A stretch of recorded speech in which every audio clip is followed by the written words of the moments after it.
What's up, everybody? Welcome to another edition of The Spread, Nesson's Football Picks podcast.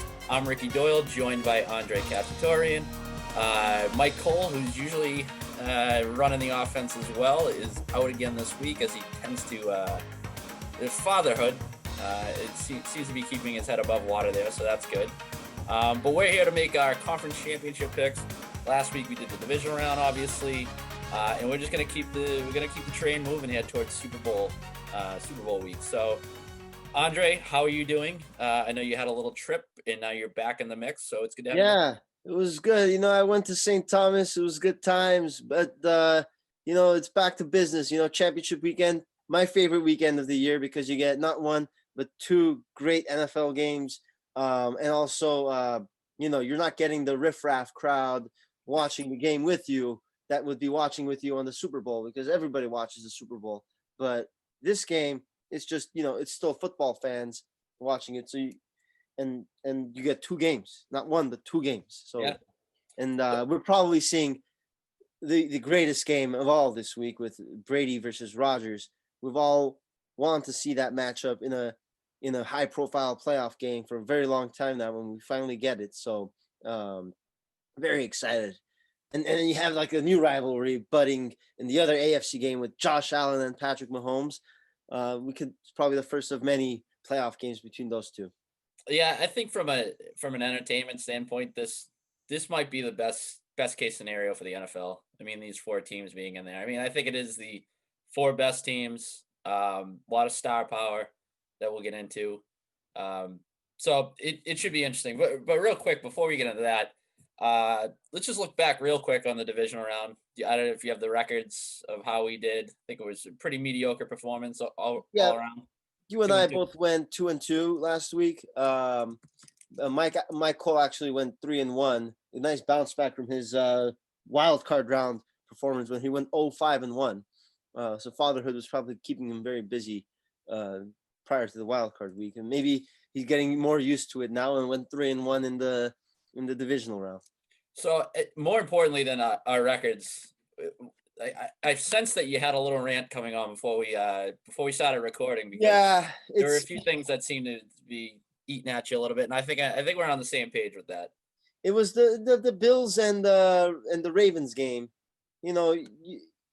First of all, the fact that Lamar Jackson got hurt and kind of ruins the entire pick, and especially I was very confident in that Ravens pick. I thought they would be able to run all over the Bills in that game, and they did. They had over 150 rushing yards.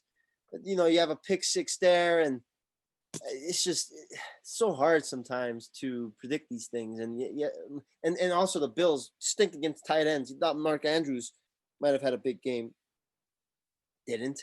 And what are you gonna do? Well, yeah, and see, I'm looking at it purely from a fan standpoint too. Like Lamar Jackson leaving that game just sucked the air right out of it.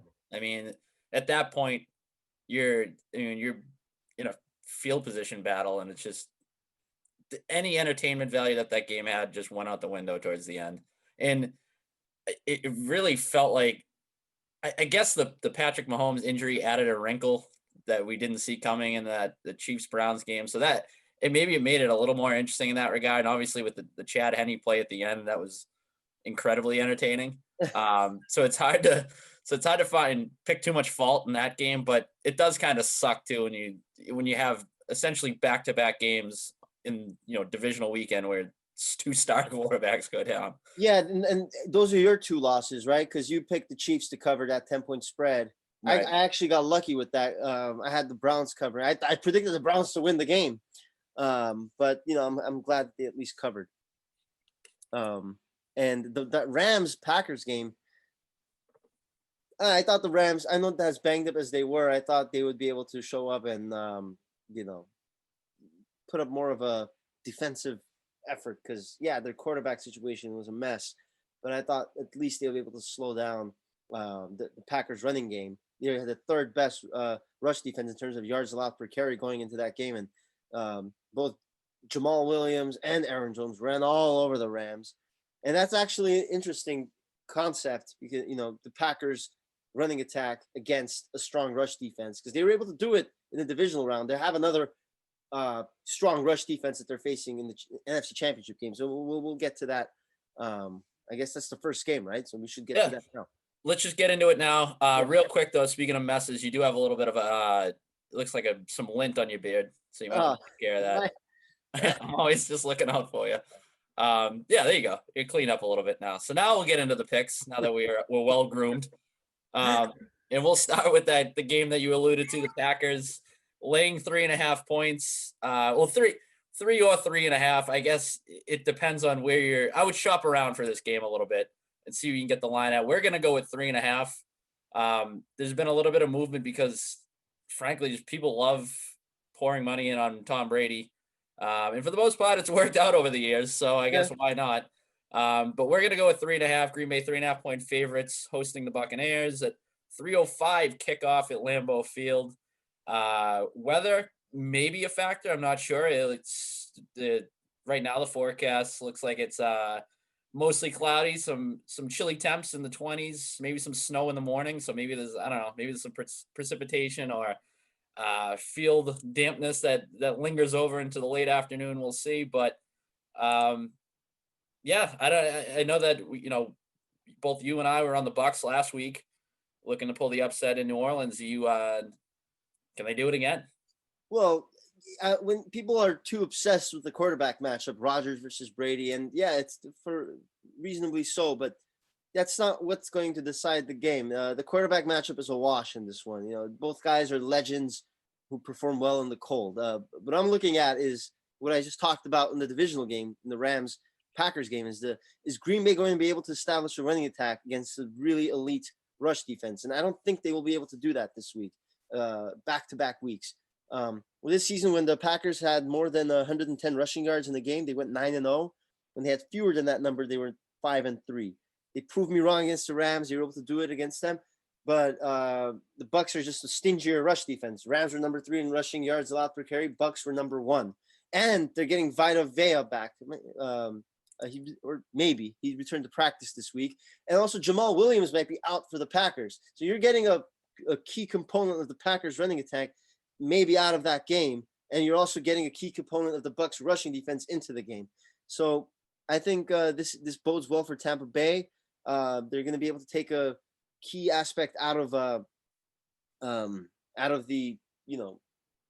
Packers offense out of that game. Maybe put too much on Aaron Rodgers' plate.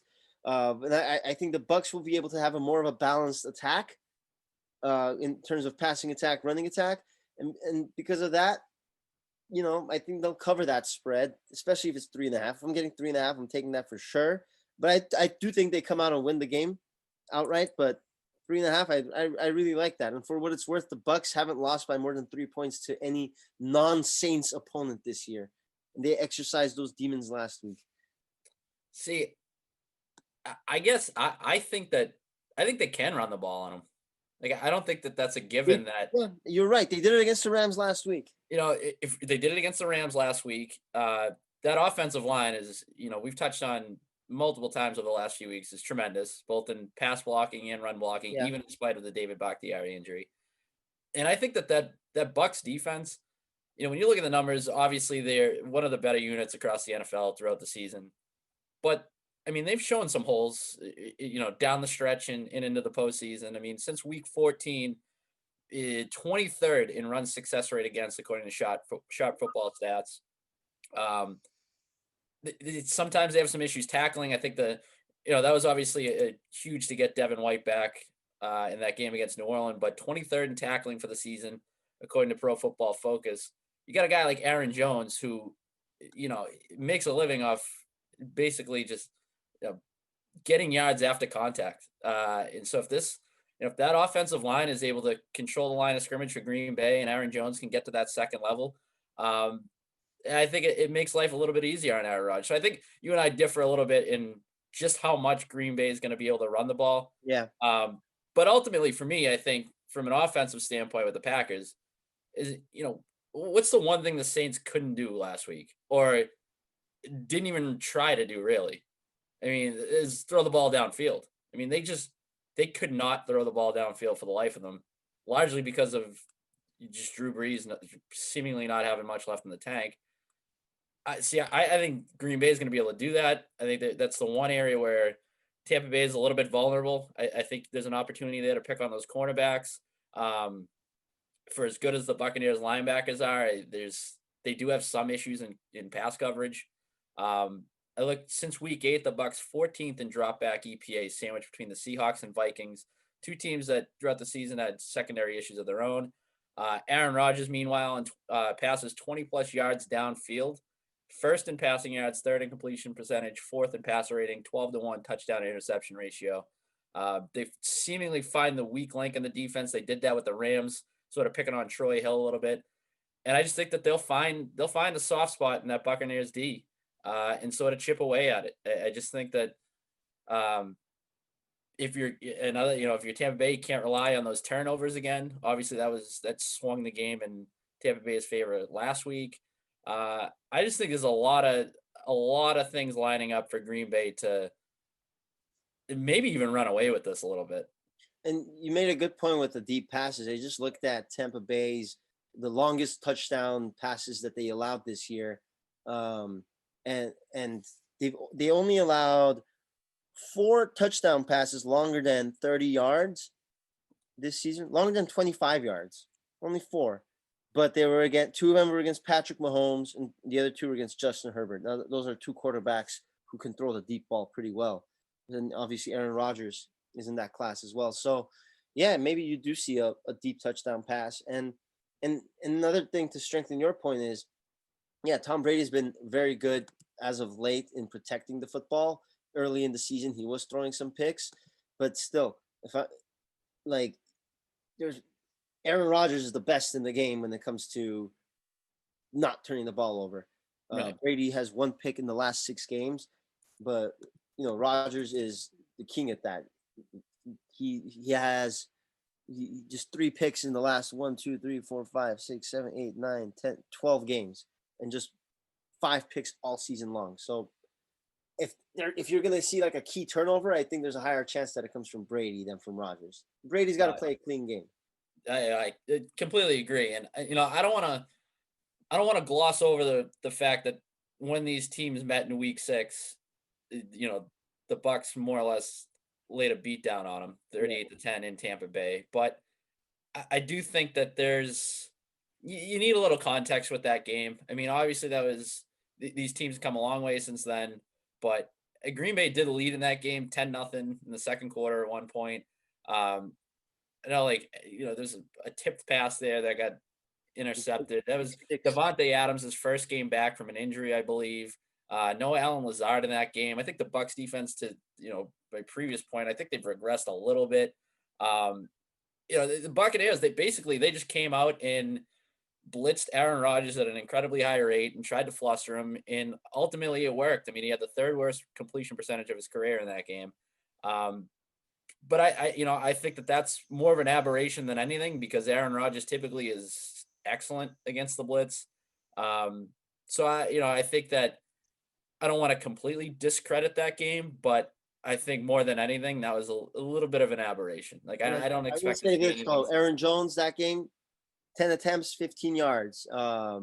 He didn't do anything in that game. So I do think that's going to be one thing that won't change from that game, is the Packers' inability to run in this week.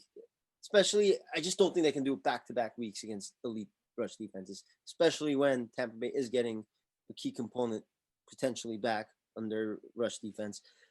So just factoring on all that in, and we are making picks against the spread, and I'm getting 3.5 points. Yeah, I'll take Tampa Bay, but I don't know who wins. If I had to pick, I'll say Tampa Bay would win that game as well. But yeah. A few other things I'll just point to real quick. In terms of ingredients for why I like the Packers, their defense has gotten much better. That's another thing that's sort of changed since that week 6 game. 3rd downs, the Packers offense, 1st and 3rd down conversion percentage. The Buccaneers defense, 18th. Red zone, Packers 1st in red zone offense. Tampa Bay 21st in red zone defense, largely because of Davante Adams, how much of a stud he is in the red zone, a huge factor. In special teams, it's sort of that's a hard thing to predict or to to sort of bank on, but there were some issues there, and particularly in punt coverage for the Bucs last week. They got a little bit lucky with that block in the back call on one of the punt returns. So maybe this is a game where special teams plays a factor for one team or the other. I don't even know who.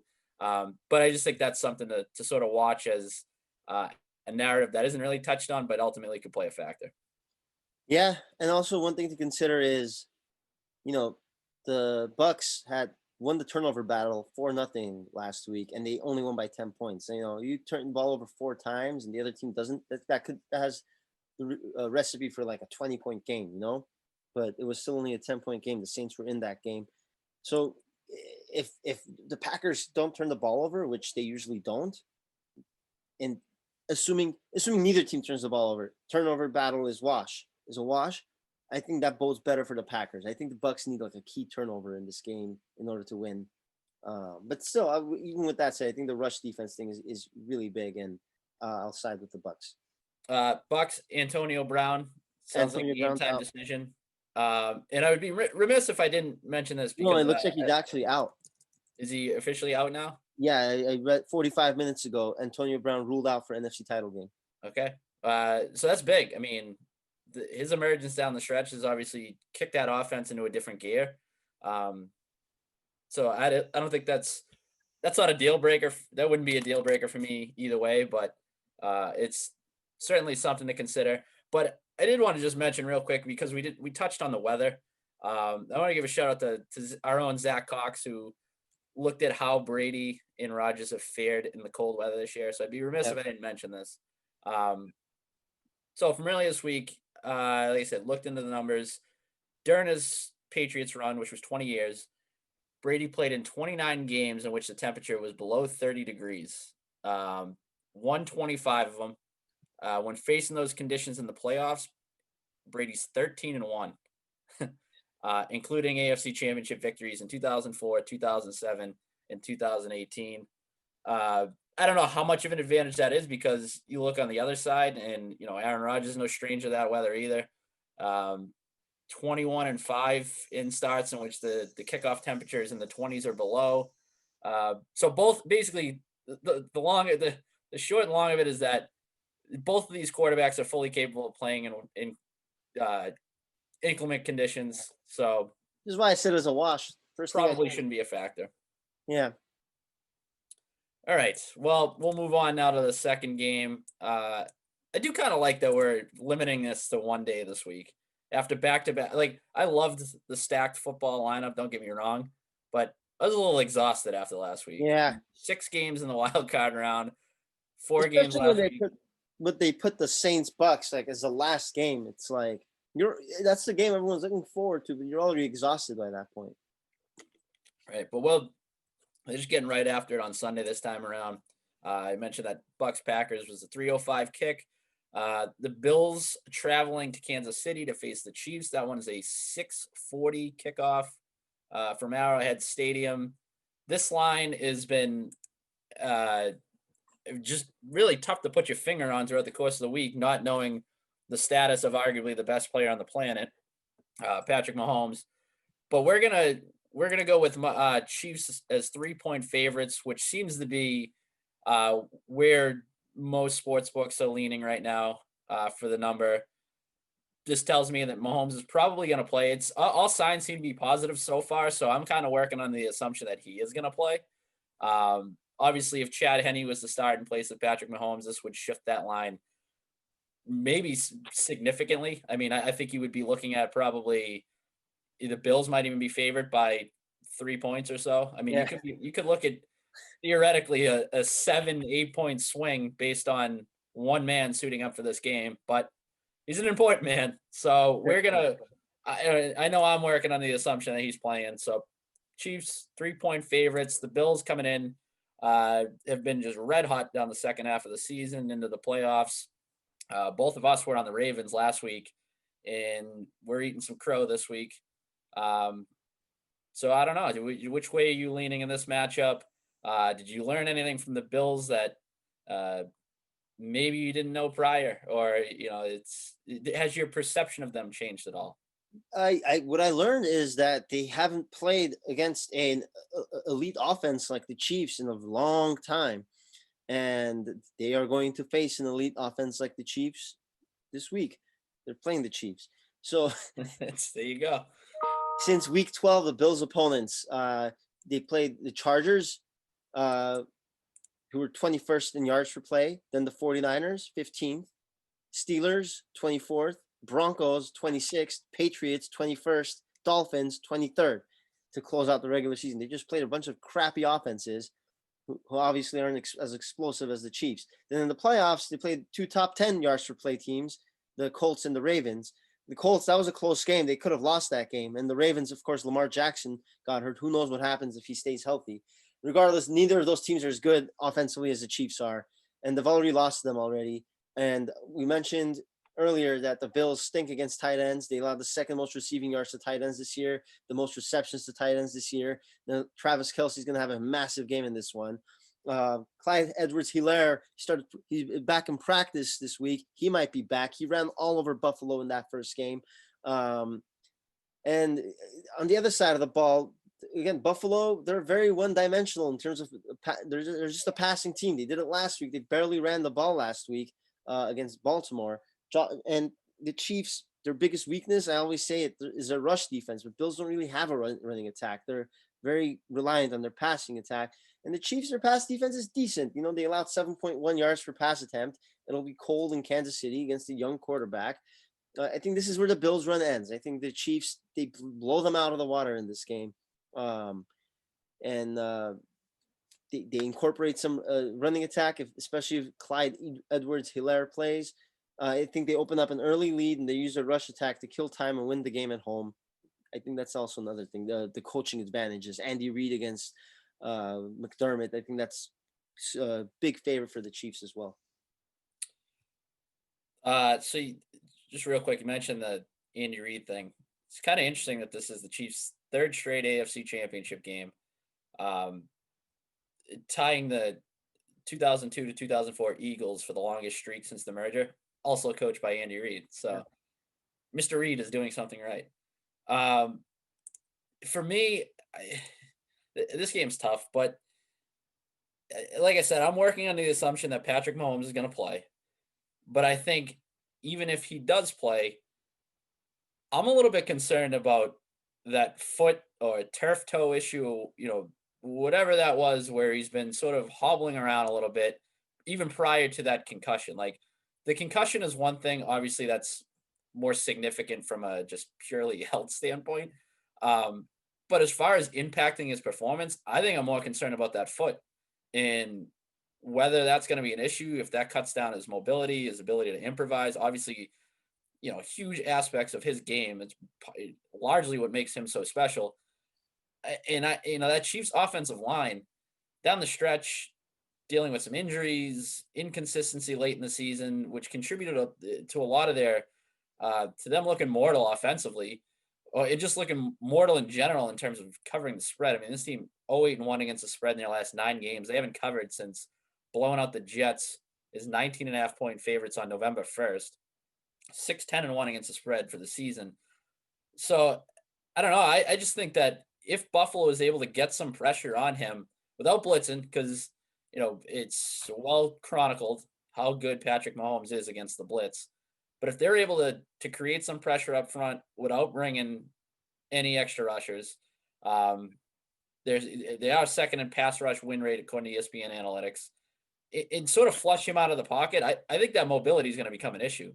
In the Bills defense, it's sort of a wash, these two defenses, I guess. I mean, they both have some strengths and weaknesses, but overall, both sort of middle of the pack.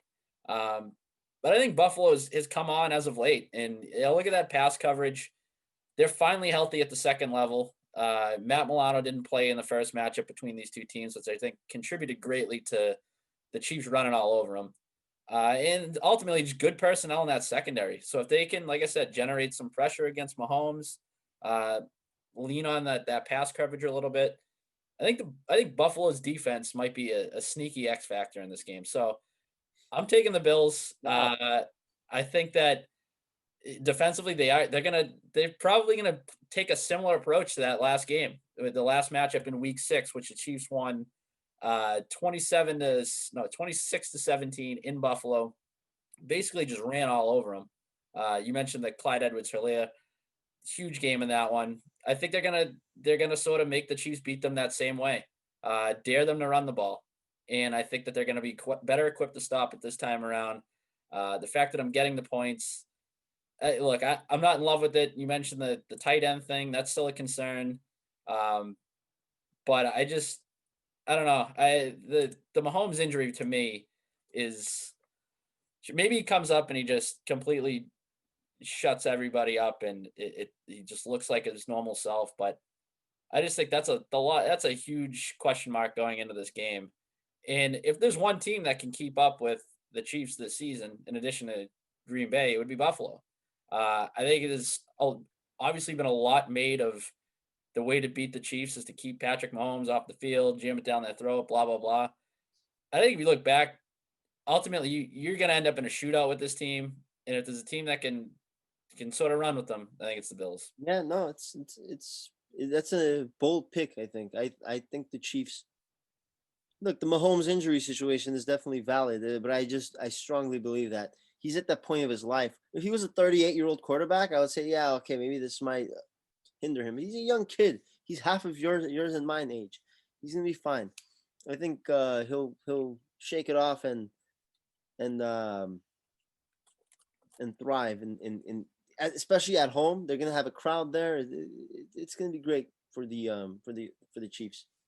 So I would like to see the Bills actually try to run the ball a little bit more, though. I mean, they opened that game against the Ravens with 19 straight pass plays.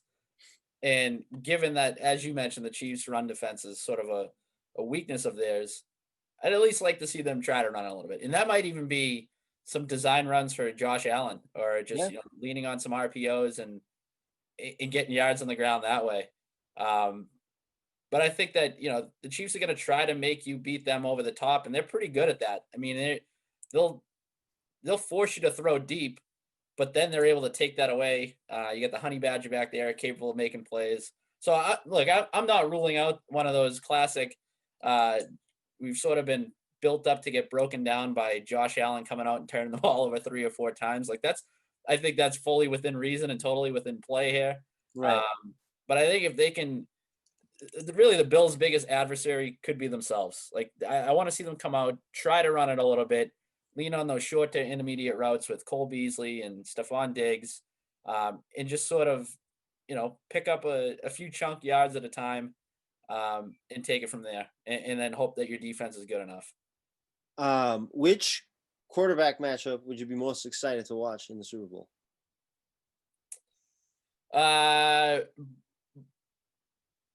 Tom Brady and Patrick Mahomes. Yeah, that's what I want to see. That's what I have. I have the Chiefs and the Bucs. Because I think it would be fascinating if Brady, en route to potentially another Super Bowl win, goes through Drew Brees, Aaron Rodgers, and Patrick Mahomes. That would be at 43 years old. Yeah, I think that if it comes down to it, if the Bucs are able to pull off that upset, it needs to be a matchup with Mahomes in the Super Bowl. I do think it would be awesome to see the Bills win their first Super Bowl by beating Tom Brady, though, after all of those years when they lost to them. Like, I don't know Brady, if you can really go wrong. You can't. You really can't. They're all good. Remember that one year we had Case Keenum in the NFC Championship game? Yeah. This is a little bit better than that. I guess the worst case scenario is that, Mahomes gets his bell rung in the first quarter or something, and Chad Henne guides him to a victory. And we're talking about, Chad Henne versus Aaron Rodgers or something.